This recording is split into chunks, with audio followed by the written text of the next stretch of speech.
I just read Ride of a Lifetime by Bob Iger. I've been reading business books in an effort to become a better and more effective leader, and this book really helped me in that effort. This is not a comprehensive book review. This is just a couple of things that I learned from his book that I was very grateful for. The first thing he talked about is the importance of humility in being a good leader. He told a story about how the Disney relationship with Pixar was very fractured and very contentious, and that the president of Disney, who's Michael Eisner, and the president of Pixar, who's Steve Jobs, were these kind of two larger-than-life, very big personas, and that they clashed together. I think that Steve kind of felt like Michael Eisner was a little condescending to him. Michael Eisner kind of felt like Steve didn't respect him in his position. And as a result, the very lucrative and profitable and very, a wonderful relationship was about to just crumble, and these two companies were about to go their separate ways.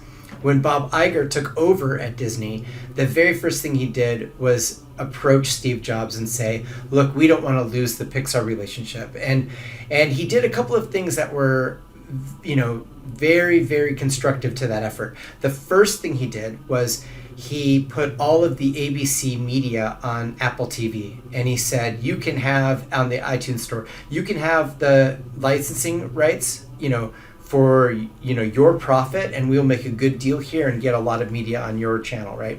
The second thing he did was he went to Steve Jobs and he said, look, we would like to acquire Pixar. We think that makes a lot of sense. We think Pixar is very valuable, and you can pretty much just name whatever number you want, and we're probably going to pay it because it makes that much sense. And I think those two things really made Steve take a second look at Disney and take a second look at Bob Iger. And the final thing he did that I really liked is he went to Steve and said, we need you at Disney. We would like you to be a Disney board member. Your leadership and your vision is exactly what we need at the helm here. I can't do my job without you. And I think Steve was obviously, taken aback by that.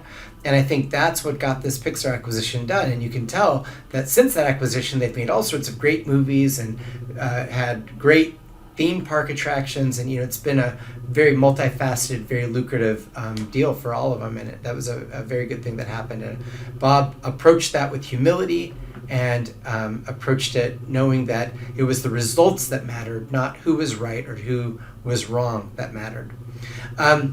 The second thing he did about the humility thing that was very valuable to me is he said, I show up to meetings on time because it's very easy as an executive to be busy and think, well, my time is more important than everybody else's time, so I've got to do what I've got to do and everybody can wait for me. But Bob said, no, everybody's time is equally important. And if people are going to take time out of their day to be at a meeting, I need to be there on time. And he made a concerted effort to do that.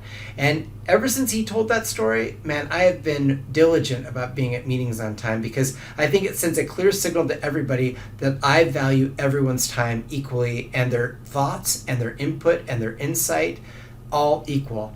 And I'll tell you, I start to notice when executives are late to meetings because it does send a message that, a very subtle message that said, they're busier than we are or something like that.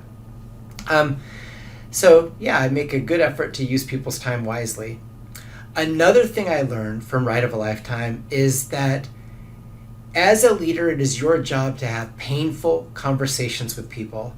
And any effort to make that conversation less painful will come off as maybe a slight, or maybe it'll come off as disingenuous. But painful conversations have to happen.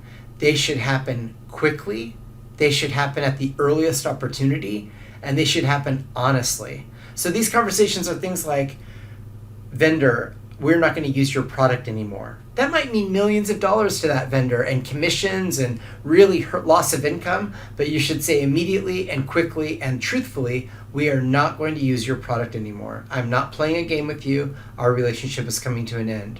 Or to an employee, your work lately has been dissatisfying and you need to improve, or we're going to have to make harder decisions about your role here, right? That is a very direct, clear way, unemotional and very specific.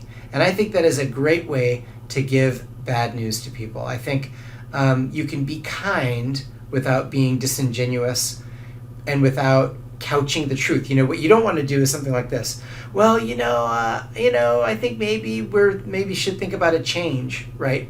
That is not direct. That is wishy-washy, and that is preserving, the challenging part of your job for your own self and not for the benefit of the person that you're speaking to. And that's it. Those are the lessons that I learned from Bob Iger. There were a few others there that I thought he did a good job of, and I'll let you discover those for yourself. And I hope you enjoy this book as much as I enjoyed it. Thanks. Have a great day.